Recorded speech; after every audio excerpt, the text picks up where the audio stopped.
Hello everyone, welcome back to my channel.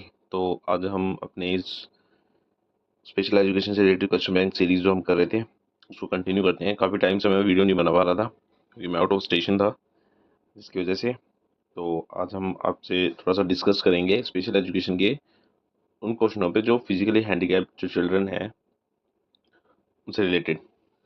तो हम start करते हैं अपने फर्स्ट क्वेश्चन से। तो that is the term for adjustment और support provide to help a school age child access and participate in the general education curriculum. देखो यहाँ पर मोस्टली हमें ध्यान देना है कि जनरल एजुकेशन करिकुलम की बात हो रही है, ठीक है। तो यहाँ पे मतलब स्पेशलिटी ये नहीं दी गई है कि हम स्पेशल किसी बच्चे के से रिलेटेड है। जनरल एजुकेशन करिकुलम को हमें इस तरीके से एडजस्टमेंट एंड सपोर्ट प्रोवाइड कराना है स्कूल एज चाइल्ड एक्सेस के लिए। देखो स्पेशल एजुकेशन किससे रिलेटेड होता है, आप सभी जानते हैं। अगर स्पेशल एजुकेशन है तो मोस्टली मोर कॉम्प्रिहेंसिव किसके लिए होगा, specially design for a student with disability, जो बच्चे डिसेबल है या फिर सफ़र कर रहे हैं any kind of a disability, ठीक है, इन एजुकेशन। तो ये तो हो नहीं सकता। सेकंड है आईईपी, इंडिविजुअलाइज एजुकेशन प्रोग्राम। देखो मैंने आपको इसके बारे में थोड़ा सा बताना चाहूँगा। एक तरीके का ये एक लीगल डॉक्यूमेंट समझो जो हेल्प करता है कि जो जिन बच्चों का जो स्पेशल फील्ड में जिन बच्चों का डेवलपमेंट बहुत स्लो है, ठीक है, द ठीक है, तो उनके लिए एक स्पेशल एजुकेशन सर्विस दी जाती है। तो इसके अंदर वो सारा फॉर्मेट तैयार किया जाता है, ठीक है। उसके अंदर उसमें बेसिक हिस्ट्री होती है, उसका करंट डेवलपमेंट लेवल क्या होता है, फिर उसका एक्चुअल में हम कितना उसको सपोर्टिव बना सकते हैं उसके लिए, वो सब इंक्लूड होता है इसके अंदर। मैंने, अगर आपको आईपी जानना है तो मैंने एक वीडियो बनाई हुई है अपनी प्लेलिस्ट में, मिल जाएगी आपको आईपी से रिलेटेड। उसमें मैंने डिटेल से आईपी के बारे में बताया हुआ है। तो ये नहीं है option. And third one is क्या है, एकोमोडेशन।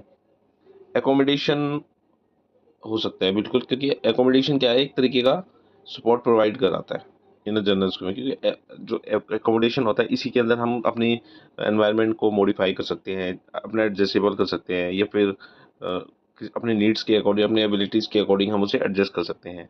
क्योंकि accommodation is a part of a जो हम एडेप्टेशन एडेप्टेशन का ही एक पार्ट है ये, सब पार्ट जिसमें कहते हैं, जिसमें एडजस्ट करना या फिर अपनी प्रायर नॉलेज में कुछ एडजस्ट मॉडिफाई करके एडजस्ट करना, ये ठीक है। और इसमें एक टर्म और आता है एसिमिलेशन, एक टर्म आता है एसिमिलेशन। एसिमिलेशन तो एक तरीके से कोई न्यू थिंग्स, कुछ न्यू आइडियाज़ होते हैं जो हमारे प्रायर आइडियाज़ में ऐड हो जाते हैं। एकोमोडेशन में कहते हैं प्रायर आइडियाज़ में ही कुछ मॉडिफाई करना पड़ जाए हमें, कोई नया आ जाए हमें। तो ये दोनों पार्ट ही किससे रिलेटेड होते हैं, एडेप्टेशन एडेप्टेशन से रिलेटेड होते हैं, ठीक है। उसका राइट आंसर इज एकोमोडेशन। तो हम नेक्स्ट क्वेश्चन पे चलते हैं।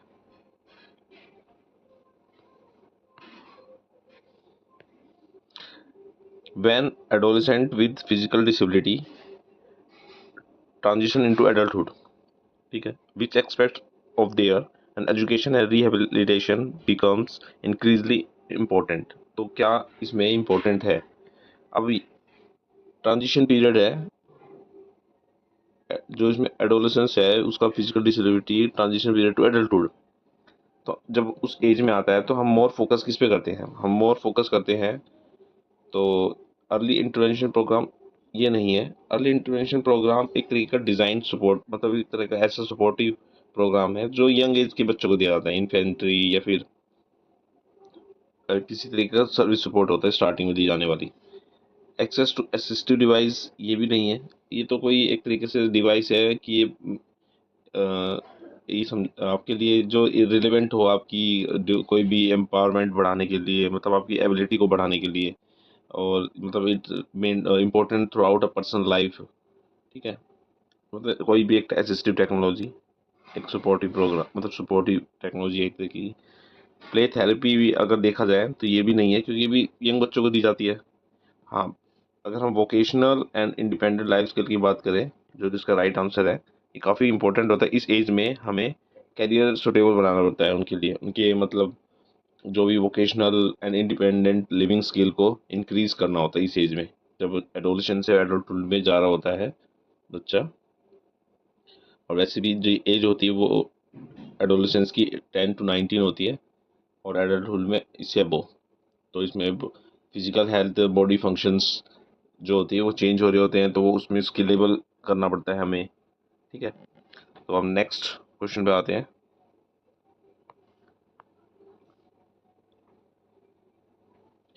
नेक्स्ट क्वेश्चन है कि dash advocates for the right and inclusion of people with physical disability includes student. अब इसमें एडवोकेट्स कौन करता है? तो rights for the rights of inclusion of people physical disabilities including children के लिए। तो इसका डायरेक्ट डायरेक्ट आंसर है यूनिसेफ। यूनिसेफ इसका राइट आंसर है। इसके बीच में रीज़न बता देता हूँ। जो यूनिसेफ है वो वर्क करता है चिल्ड्रन राइट्स पर, हेल्थ केयर पर और एजुकेशन को वर्ल्ड वाइड करना। तो ये पूरी तरीके से प्रमोट करता है inclusion, wellbeing of children with disability. ठीक है, हो गया। और एक तरीके से ये equal opportunity to access education, health care, essential service के लिए काम करता है। ठीक है, WHO आप जानते ही हो, WHO का काम है कि जो पैंडेमिक चल रहा है उससे रिलेटेड क्या क्या कैंपेन कर सकता है, पॉलिसीज बना, वर्ल्ड पॉलिसीज बना सकता है, रिसर्च कर सकता है।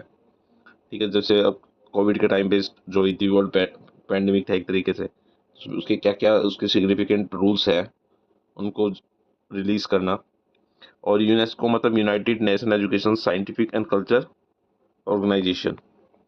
इसके अंदर क्या होता है कि ये मोर फोकस करता है education, science and culture communication पर।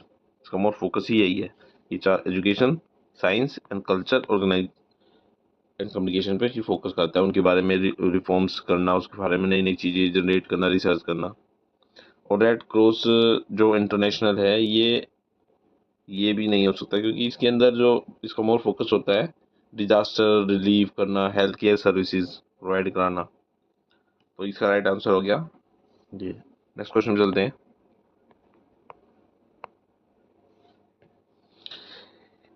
नेक्स्ट क्वेश्चन है कि inclusion program promotes social interaction, ठीक है, and integration of physical handicap children into. अब इसमें इंक्लूजन प्रोग्राम किसके लिए प्रमोट कर रहा है? सोशल इंटरेक्शन के लिए। एंड जो इंक्लूजन प्रोग्राम है वो किसके लिए प्रमोट कर रहा है? Social interaction and integration of physical handicap children. तो इसका राइट, जब इंक्लूजन की बात आ गई तो स्पेशल एजुकेशन तो अलग करता है ना स्पेशल बच्चों के लिए, तो ये तो है नहीं। सेग्रीगेट भी अलग करता है, ये भी नहीं है। हाँ, ये हो सकता है कि इसके अंदर हम मेन स्ट्रीम और रेगुलर क्लासरूम सेटिंग के अंदर सभी को इंक्लूड करते हैं और फ्लेक्सिबिलिटी लेके आते हैं फॉर इंडिविजुअल नीड्स को कंसिडर करते हुए। ठीक है, तो अब नेक्स्ट क्वेश्चन में चलते हैं।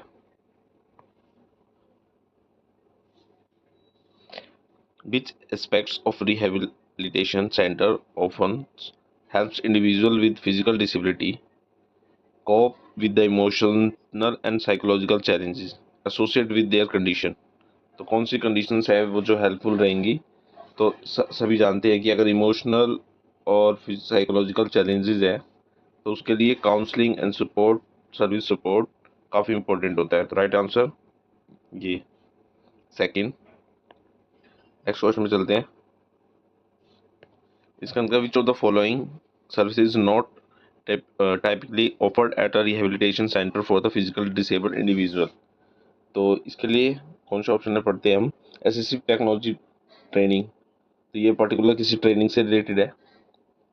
ठीक है, जो फिजिकली हैंडीकैप्ड के लिए रिहेबिलिटेशन के लिए काम करेगी, तो ये ठीक है। Respite care for respite care for care giver, yes ये भी है। सपोर्ट केयर, किसी केयर गिवर की सपोर्ट मिल जाए, इसका भी इन्वॉल्वमेंट है। सोशल वर्क सपोर्ट मिल जाए, लेकिन प्राइमरी मेडिकल केयर ये नहीं है। प्राइमरी मतलब प्राइमरी मेडिकल केयर मतलब देखा जाए, प्राइमरी मेडिकल केयर तो ये स्टार्टिंग में दी जाने वाली है। ये इंटरवेंशन जो जब दिया जाता है, इंटरवेंशन जो अर्ली इंटरवेंशन दी जाती है उसमें काम आती है ये। ठीक है, ओके, नेक्स्ट क्वेश्चन में चलते हैं। क्वेश्चन काफ़ी बड़ा है। अब देख इसके बारे में हम पढ़ते हैं कि in the context of spinal bifida a congenital physical disability which of the following statement is true. पहला है कि an opening the spinal column और दूसरा है कि folic acid deficiency in the mother and during early pregnancy is known as a risk factor. अगर हम spinal bifida की बात करें तो ये पहले मैं बता दूं ये होता क्या है। स्पाइनल बाइफिडा के अंदर ये एक तो बाय बर्थ, जन्म के टाइम से ही होता है, ये बाय बर्थ एक तरीके से है।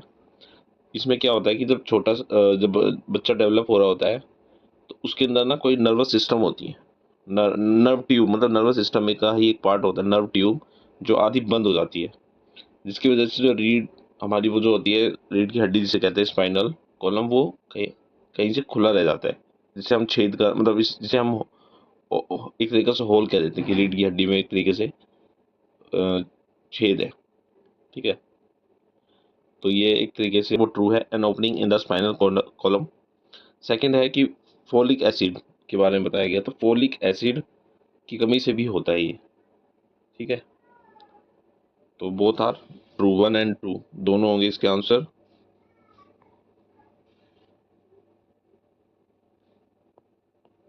तो बोथ, तो इसका आंसर दोनों है, बोथ 1 एंड 2। ये फोलिक एसिड से भी होता है और ये इसको हम स्पाइनल बाइट को इसमें एक तरीके से ओपनिंग, खुला रह जाना स्पाइनल कॉलम का। ठीक है, जिसे हम मतलब होल का भी नाम देते हैं। नेक्स्ट क्वेश्चन पे चलते हैं। A student has a loss of sensation and muscle. ठीक है, एक स्टूडेंट है, उसका लॉस हो गया है और सेंसेशन एंड मसल कंट्रोल का लॉस, और lower limbs, due to damage of spinal cord की वजह से स्पाइनल कॉर्ड डैमेज हुआ है, बाय एन एक्सीडेंट और इंजरीज। तो वो किससे सफ़र कर रहा है, ये हमें ये बताना है। ठीक है, तो अगर हम इसके बारे में देखें कि सेरेब्रल पाल्सी, तो ये ब्रेन से रिलेटेड है। ठीक है, सेरेब्रल पाल्सी में हम सेंसेशन तो होती है, देखो ये भी एक नर्वस सिस्टम से रिलेटेड डिजीज है, सीपी। ठीक है, लेकिन ये ब्रेन में होने वाली है, ये मोटर डिसऑर्डर है एक तरीके का, ये एक तरीके का मसल्स कोऑर्डिनेशन से रिलेटेड है।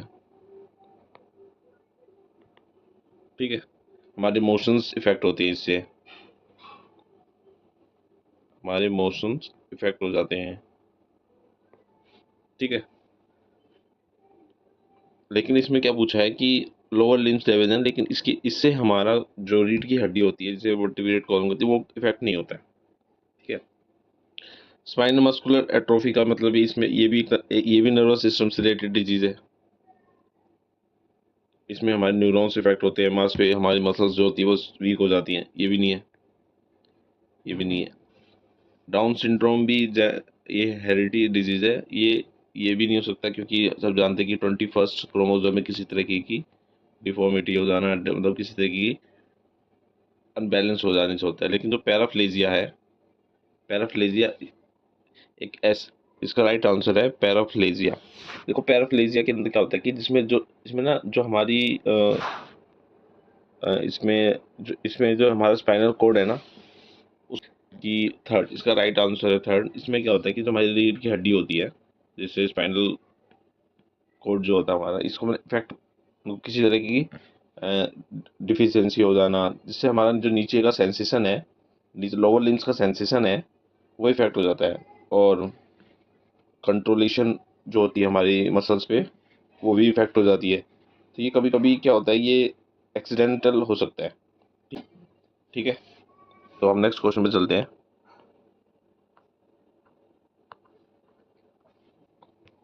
Death is a common cause of physical disability in children. तो फिजिकल डिसेबिलिटी मैंने बताया था सीपी भी है, क्योंकि सीपी न्यूरोलॉजी में फिजिकल प्रॉब्लम होता है, इसमें लॉस ऑफ मूवमेंट हो जाता है, ब्रेन के किसी पार्ट में इंजरी होने से, स्पाइनल कॉर्ड इंजरी से भी सेंसेशन से, न्यूरॉन से रिलेटेड है, ये भी फिजिकल डिसेबिलिटी है। मस्कुलर डिस्ट्रॉफी मतलब मसल्स का भी वीकनेस हो जाना, ये भी है, लेकिन डाउन सिंड्रोम नहीं है। इसका राइट आंसर ये, इसको मैंने अच्छे से डिस्कस किया है लास्ट क्वेश्चन में, तो आप इससे लास्ट क्वेश्चन अगर आपने ध्यान से सुना हो तो इसका आंसर आप सेलेक्ट कर पाओगे। नेक्स्ट क्वेश्चन में चलते हैं। तो ये हमारा लास्ट क्वेश्चन है आज का। What is the term use to describe a condition where a child has difficulty और limitation in using their limbs और body duty of physical disability. तो जब क्या कौन सा टर्म हम यूज करेंगे फिजिकल डिसेबिलिटी के लिए, when limitation of the physiological disorder, ये हमारा एक तरीके से इसका पहले सबसे पहले दो ऑप्शन तो एलिमिनेट हो गए, कॉग्निटिव इम्पेयरमेंट्स नहीं है ना ही इमोशन। अब हम फिजियोलॉजिकल डिसऑर्डर बोले या फिर फिजिकल हैंडीकैप्ड बोले, ठीक है। तो इसको मैं दोनों में एक बार डिफरेंशिएट क्रिएट कर देता हूँ कि फिजियोलॉजिकल डिसऑर्डर क्या होता है।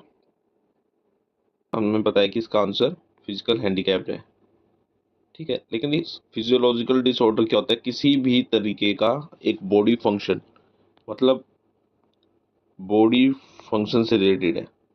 और वो कोई भी डिजीज हो सकती है ना।